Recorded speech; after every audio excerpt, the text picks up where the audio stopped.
మా ఇంట్లో ఈ సంవత్సరం వరలక్ష్మి వ్రతం అయితే చాలా బాగా జరిగింది. ఇదైతే ఫ్రైడే రోజు వరలక్ష్మి పూజ వీడియో అన్నమాట. అందరికీ ముందుగా హ్యాపీ వరలక్ష్మి వ్రతము. ముందుగా అయితే పొద్దున్నే లేచి ఫ్రెష్ అయిపోయి ఇంకా 3 గంటలకే లేచానండి. ఫ్రైడే రోజు 3 గంటలకే లేచి ఫ్రెష్ అయ్యి ఇట్లా కిచెన్లోకి అయితే డైరెక్ట్గా వచ్చేసాను. కిచెన్లోకి వచ్చి ఇంకా స్టవ్ని కొంచెం క్లీన్ చేసేసుకొని ముగ్గులు అయితే పెట్టుకున్నాను. ఇలా ముగ్గులు పెట్టుకున్న తర్వాత డైలీ దీపం పెట్టుకుంటాం కదా, అదైతే ముందు దీపం అయితే పెట్టేశాను. నార్మల్ డైలీగా పెట్టుకునేదనమాట. ఇలా దీపం వెలిగించుకున్న తర్వాత ఇంకా వంటలన్నీ కూడా స్టార్ట్ చేసేసాను. ముందు రోజునైతే ప్రసాదాలకు సంబంధించినవన్నీ నానబెట్టుకుని ఉంచుకున్నాను కదా, మార్నింగే లేచి ఇంకా తొందరగా ప్రసాదాలు అయితే కంప్లీట్ చేసుకున్నాను.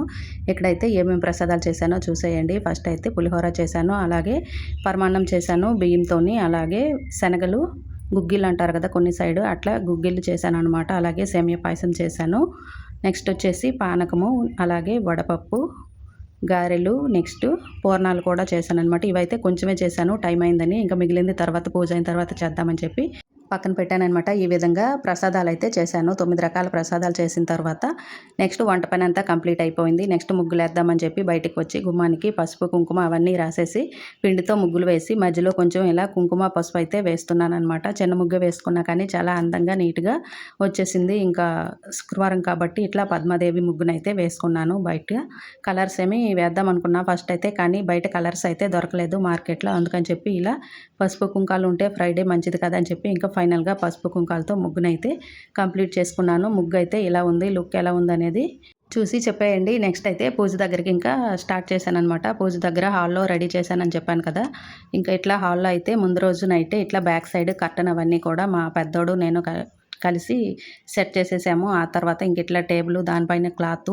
పీటలు కూడా ముందు రోజే ముగ్గులు అవి వేసేసాను అనమాట. ఇవన్నీ కూడా ఇంకా సెట్ చేస్తున్నాను. సెట్ చేస్తూ ఒక సైడ్ అయితే కాళ్ళకైతే పసుపు రాసుకోవాలి కదా, ఫ్రైడే అయితే కంపల్సరీ. నార్మల్ డేస్లో అయితే రాసుకోకుండా అంతగా పెద్దగా పట్టింపు ఉండదు, కానీ ఫ్రైడే రోజు మహాలక్ష్మికి పూజ చేస్తున్నాం కాబట్టి కంపల్సరీ అమ్మవారి పూజ అంటే కాళ్ళకి పసుపు అయితే కంపల్సరీ ఉండాలి కాబట్టి కాళ్ళకనే కాదండి చేతులకు కూడా పసుపు అయితే రాసుకోవాలి. ఈరోజు పూజకు సంబంధించిన పనులన్నీ కూడా చేస్తూ ఉంటాం కాబట్టి చేతులు కూడా పవిత్రంగా ఉండాలని చెప్పేసి చేతులకు కూడా పసుపునైతే రాసుకుంటారనమాట. ఇంకా అందరికి తెలుసో లేదో తెలియదు, నేనైతే రాసుకుంటాను కాళ్ళకి. నెక్స్ట్ చేతులకు కూడాను పసుపునైతే అప్లై చేసుకున్నాను. ఇలా రాసుకున్న తర్వాత నెక్స్ట్ పూజ దగ్గర కొన్ని ఐటమ్స్ ఇవన్నీ కూడా సెట్ చేసుకున్నాను అనమాట. ముందు రోజే రెడీ చేసుకున్నాను కొన్ని. అలాగే ఇంక ఈరోజు అయితే మార్నింగ్ 3కి స్టార్ట్ చేశాను. ఇంకా అప్పటికే పూజ స్టార్ట్ చేసేసరికి ఇంకా 9:30 ఇట్లా అయిపోయిందనమాట. ఇవన్నీ కూడా పూజ దగ్గర అరేంజ్ చేసేసాను. ఇవన్నీ అరేంజ్ చేసేటప్పుడు వీడియో అయితే తీయలేదు, ఇంకా టైం అవుతుందని చెప్పి ఇంకా పూజ స్టార్ట్ చేసిన తర్వాత కథ చదువుకునేటప్పుడు అయితే ఇంకా వీడియో అయితే ఆన్ చేసుకున్నాను. ఇట్లా 9 రకాల ప్రసాదాలు అయితే పెట్టేశాను. లక్ష్మీదేవి ఫోటోకి అయితే అలంకరించి, అలాగే ముందైతే కలసం పెట్టుకున్నాను. కలసం పెట్టి దానిని కూడా అలంకరించుకున్నాను. అలాగే గణేషుని కూడా పెట్టుకున్నాను అనమాట. పెట్టుకొని ఫస్ట్ అయితే గణేషుని ఇట్లా పువ్వులతో అక్షింతలతో పూజ చేసుకున్నాను. ఆ తర్వాత 9 పోగుల్ని తీసుకొని, దారం పోగుల్ని తీసుకొని తోరణాన్ని అయితే రెడీ చేసుకున్నాను. 9 ముడులు వేసుకొని మధ్యలో ఒక పువ్వుని పెట్టుకొని తోరణాన్ని రెడీ చేసుకొని తోరణానికి కూడా పూజ చేసుకున్నాను. ఆ తర్వాత మా వారితో అయితే తోరణాన్ని చేతికి కట్టించుకున్నాను అనమాట. ఇంకా కట్టుకునేటప్పుడు మా వారికి ఇంకా ఫోన్ అట్లా వచ్చిందని ఆ కంగారులో ఇంకా చూడండి కూర్చోమంటే ఇంకా అట్లా కూర్చొని అట్లా కడుతూ ఉన్నారనమాట. ఇంకా మొత్తానికి తోరణం అయితే కట్టేశారు. కట్టేసిన తర్వాత ఇంకా నేనైతే పూజనైతే స్టార్ట్ చేశాను. ఫస్ట్ అయితే ఇట్లా అష్టోత్తరనామాలు అయితే చదువుకున్నాను. లక్ష్మీదేవి అష్టోత్తరనామాలు చదువుకున్నాను. ఆ తర్వాత ఫస్ట్ అక్షింతలతో పూజ చేసుకున్నాను. ఆ తర్వాత పసుపు కుంకుమలు ఇట్లా వేసి అష్టోత్తరనామాలు అయితే చదువుకున్నాను. బుక్ని అయితే ఊరు నుంచి తెచ్చుకున్నాను అనమాట. ఇంతకుముందు పూజ చేసేదాన్ని కదా, అదే బుక్ని తీసుకొచ్చాను. నెక్స్ట్ పసుపు కుంకాలతో పూజ చేశాను. ఆ తర్వాత పువ్వులతో పూజ చేశాను అనమాట. కలసం దగ్గరే పూజను అయితే చేసేసుకున్నాను. సపరేట్గా లక్ష్మీ విగ్రహం అట్లాంటిది ఏమీ లేదు, కలసం దగ్గరే పూజ చేసుకున్నాను. ఆ తర్వాత ఇలా పూజ చేసుకున్న తర్వాత ఇంకా కథ వినాలి కదా, బుక్లో కథ అయితే ఉంటుంది, కానీ ఇంకా నేను బుక్లోంది చదవలేదు. పక్కనే మొబైల్లో కథనైతే పెట్టుకున్నాను. ఇంకా వ్రతం కథ వీడియోనైతే పెట్టుకొని అలా వింటూ ఉన్నాను అనమాట. వింటూ ఉన్నప్పుడు చాలా ప్రశాంతంగా చాలా మంచిగా అనిపించింది.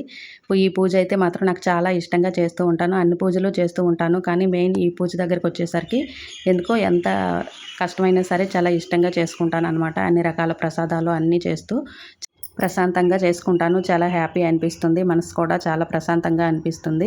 నెక్స్ట్ ఇక్కడైతే మా బ్లాక్లో ఉండే వాళ్ళకైతే 9 మందికి ముత్తైదువులకి పిలుచుకున్నాను, కానీ అందరూ ఒకేసారి రావడానికి వీలు పడలేదన్నమాట. ఎందుకంటే ఇక్కడ అందరూ ఒకేసారి రారు, ఎవరికి టైం దొరికినప్పుడు వాళ్ళు కూడా పూజలు అవి చేస్తూ ఉంటారు కదా, అందుకని చెప్పి వాళ్ళకి టైం దొరికినప్పుడు వాళ్ళు వస్తూ ఉంటారు.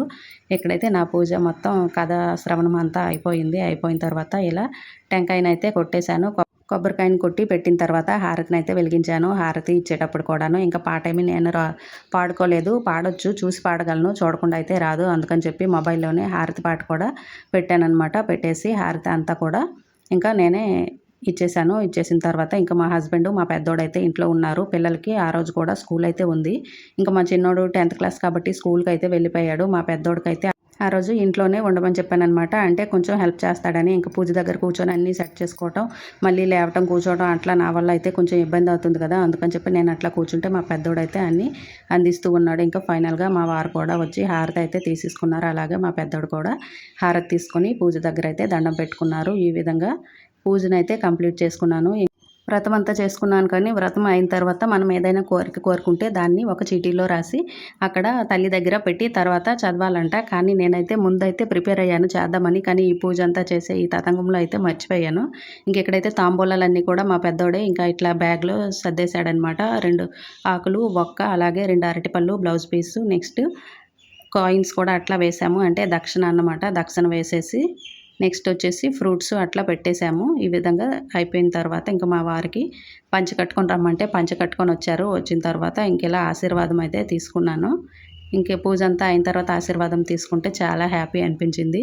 నెక్స్ట్ ఇంకా తాంబూలం కోసమని 9 మంది ముత్తైదువులు పిలిచానని చెప్పాను కదా. కానీ అందరైతే ఒకేసారి రావడానికి వీలు పడలేదనమాట. అందుకని చెప్పి ఫస్ట్ అయితే ముగ్గురికి ఇద్దామని చెప్పి ముగ్గురైతే వచ్చారు. వాళ్ళలో ముగ్గురికి స్టార్ట్ చేస్తున్నాను. ఇక్కడ అందరూ కూడాను తెలుగు వాళ్ళు అయితే కాదండి. తెలుగు వాళ్ళు, తమిళ వాళ్ళు, కన్నడ వాళ్ళు, హిందీ వాళ్ళు ఇట్లా అన్ని లాంగ్వేజెస్ వాళ్ళు కూడా చెప్పుకుంటామన్నమాట. మా బ్లాక్లో ఉండే 9 మందికి అయితే చెప్పేశాను. నెక్స్ట్ ఇప్పుడైతే ఇంకా అందరికీ కూడాను పసుపు రాస్తున్నాను. కాళ్ళకి పసుపు రాసిన తర్వాత చందనం పూసి బొట్టు పెట్టి ఇంకా తాంబూలం అయితే ఇచ్చేసాను. అందరికి కూడాను ఈ విధంగా తాంబూలాలు అయితే ఇచ్చాను. ఒక్కొక్కరు ఒక్కొక్క లాంగ్వేజెస్ వాళ్ళని చెప్పాను కదా. ఫస్ట్ అయితే తెలుగు వారికే ఇచ్చాను. తెలుగు వాళ్ళకి ఇచ్చేటప్పుడు ఇంకా వాళ్ళందరూ కూడాను మనం ఏం చెప్తే అది కరెక్ట్గా చెప్తూ ఉంటారు. అంటే వాయినం ఇచ్చేటప్పుడు చెప్తాం కదా, ఇస్తేనమ్మా వాయినం, పుచ్చుకుంటేనమ్మా వాయినం అని. ఇంకా అట్లా అనమాట. వాయినం ఇచ్చేటప్పుడు తెలుగు వాళ్ళు అయితే ఇంకా ఇస్తేనమ్మ వాయినం అంటే పుచ్చుకుంటేనమ్మ వాయినం అని బాగానే చెప్తారు. కానీ నెక్స్ట్ ఇంకా తమిళ వాళ్ళకి, హిందీ వాళ్ళకి ఇచ్చేటప్పుడు కొంచెం అయితే ప్రాబ్లం అయింది. నేను ఒకటి చెప్తే వాళ్ళు ఒకటి చెప్తున్నారు. ఇంకా ఎందుకని చెప్పి వాళ్ళ లాంగ్వేజ్లోనే పుచ్చుకుంటున్నమ్మ వాయినాన్ని ఏమంటారో అలా ఇంకా కన్వర్ట్ చేసేసి చెప్పానన్నమాట. తమిళ్లో ఏమంటారని చెప్పేసి. ఎక్కడైతే నేను తెలుగులో చెప్తున్నానో ఆవిడ తమిళ్లో చెప్తుంది. ఇంకా ఆ విధంగా తమిళ అనేది అయితే కంప్లీట్ అయింది. నెక్స్ట్ ఈ దీది అయితే నార్త్ సైడ్ అనమాట, యూపీ వీళ్ళది. ఇంకా ఈ దీదికి ఇంకా తెలుగు అయితే అస్సలు రాదు. ఇంకా నార్మల్గా అర్థమవుతుంది కానీ ఇంకా పలకడం అట్లా మాట్లాడడం అయితే రాదనమాట. ఇంకా ఫైనల్గా ఇది కూడా వాళ్ళ లాంగ్వేజ్లో ఏమంటారో అట్లా హిందీలోనైతే చెప్పామన్నమాట. ఇంకా అలా చెప్పమని చెప్పాను. ఇంక ఫైనల్గా తను కూడా అలా చెప్పింది. కానీ చాలా హ్యాపీగా ఫీల్ అయ్యారు. భలే ఉందని చెప్పేసి వాళ్ళైతే నవ్వుకుంటున్నారు, హ్యాపీగా ఫీల్ అయ్యారనమాట.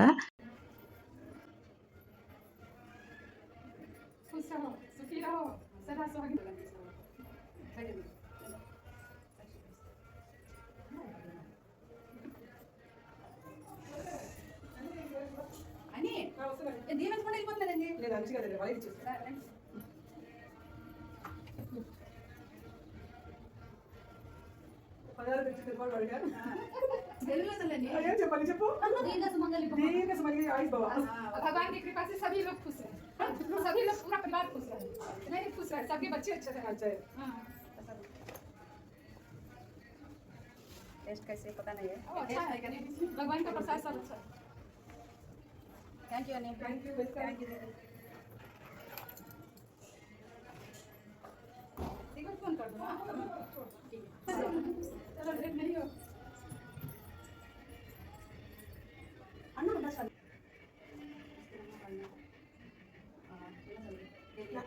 ஓகே நல்லா இருந்தேன். நல்லா இருந்தேன். யார் வந்தாச்சு? லட்சுமி வந்தாச்சு.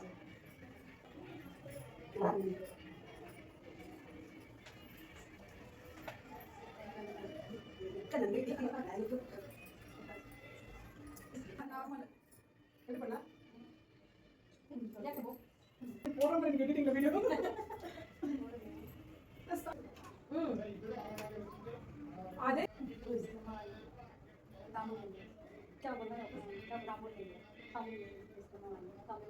कौन आएगा? लक्ष्मी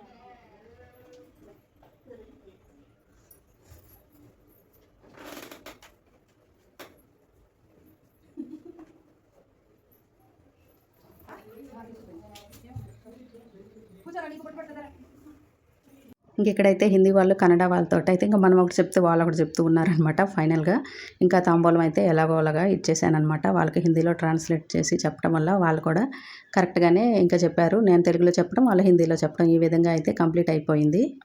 కొంచెం ఫన్నీగా కూడా అనిపిస్తుంది ఆ టైంలో వాళ్ళకి. కానీ ఇష్టంగా అందుకుంటారు. ఇష్టంగా పూజలకి దేనికైనా పిలిస్తే తొందరగా వస్తారనమాట.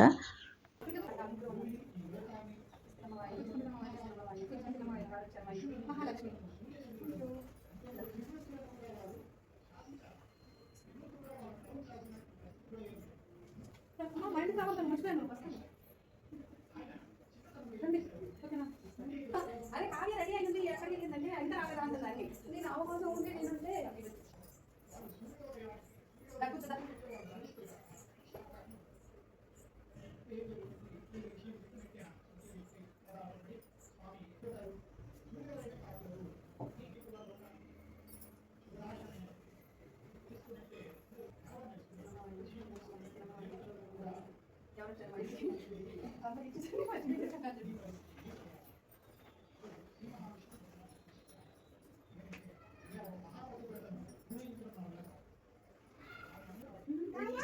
నా ఫోన్ చేస్తున్నాను.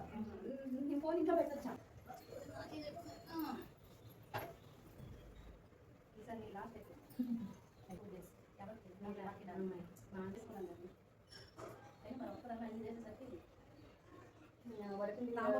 పోతామండి అది నేనే పట్టుకున్నాను. ఈరోజు పెట్టుకున్నారు పూర్ణానికి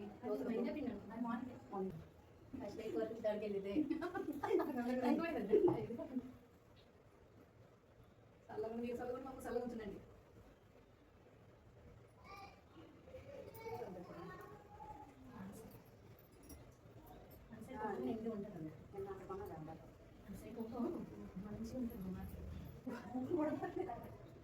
బాగా చెప్తలేదు దేవుడి దగ్గర చెప్పండి.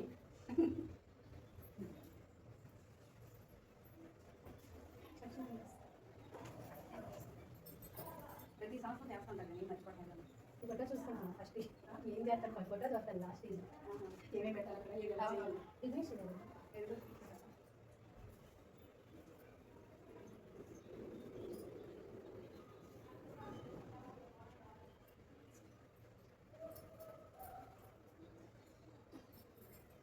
మొత్తానికి పూజ అయితే దిగ్విజయంగా పూర్తయింది. ఈ సంవత్సరం అయితే ఇంకా చాలా బాగా జరిగింది. 9 మంది ముత్తైదువులను పిలిచాను కాబట్టి ఇంకా చాలా కలగా అనిపించింది. ఇంటికి అందరూ వచ్చేసరికి పూజ అయితే ఈ విధంగా కంప్లీట్ చేసుకున్నాను. ఇంకా రోజంతా కూడా ఉపవాసం ఉన్నా కదా, రోజంతా అంటే పూజ అయ్యే వరకు తాంబూలాలు ఇచ్చే వరకు అయితే ఏమీ తినకుండా ఉపవాసం అయితే ఉన్నానన్నమాట. ఇలా తాంబూలాలు ఇచ్చిన తర్వాత తిందామని చెప్పేసి ఇంకా పూజ అయితే 10:30కి ఇట్లా అయిపోయింది. కానీ ఇంకా అందరూ వచ్చి తాంబూలాలు ఇచ్చేసరికి అయితే 12:30 అయితే అయిపోయింది. మళ్ళీ మధ్యాహ్నం 1 గంట తర్వాత అయితే ఇంకా తాంబూలాలు ఇవ్వకూడదు, మళ్ళీ ఈవినింగే ఇవ్వాలి అంటారు కదా.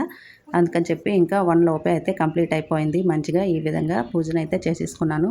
పూజ ఎలా అనిపించిందో కామెంట్ చేయండి. నెక్స్ట్ ఇప్పుడైతే తినాలి. ఇంకా నేనైతే ఆకులో ఇలా అన్ని ప్రసాదాలన్నీ కూడా కొంచెం పెట్టుకొని తింటున్నాను. ఫస్ట్ అయితే పరమాన్నాన్ని టేస్ట్ చేశాను. నార్మల్గా మనం ఎప్పుడు వండుతూ ఉంటాము, కానీ పూజ రోజు అసలు టేస్టే చూడకుండా వండుతూ ఉంటాం. కానీ ప్రసాదాలు అయితే చాలా అంటే చాలా టేస్ట్గా వచ్చేస్తాయి. అసలు ఈసారి ప్రసాదాలు అయితే అన్నీ కూడాను చాలా బాగా కుదిరాయి. ఇంకా పరమాన్నము, పులిహోర, పాయసం వీటిలో అయితే ఇంకా కొంచెం పచ్చకర్పూరం యాడ్ చేశాం కదా, ఇంకా టెంపుల్ స్టైల్ అయితే టేస్ట్ అయితే వచ్చేసింది ప్రసాదాలకి. అంత బాగా వచ్చాయన్నమాట. ఇంకా ఈసారి పూజా వీడియో అయితే ఇదండి. వరలక్ష్మి వ్రతం ఈ విధంగా జరిగింది.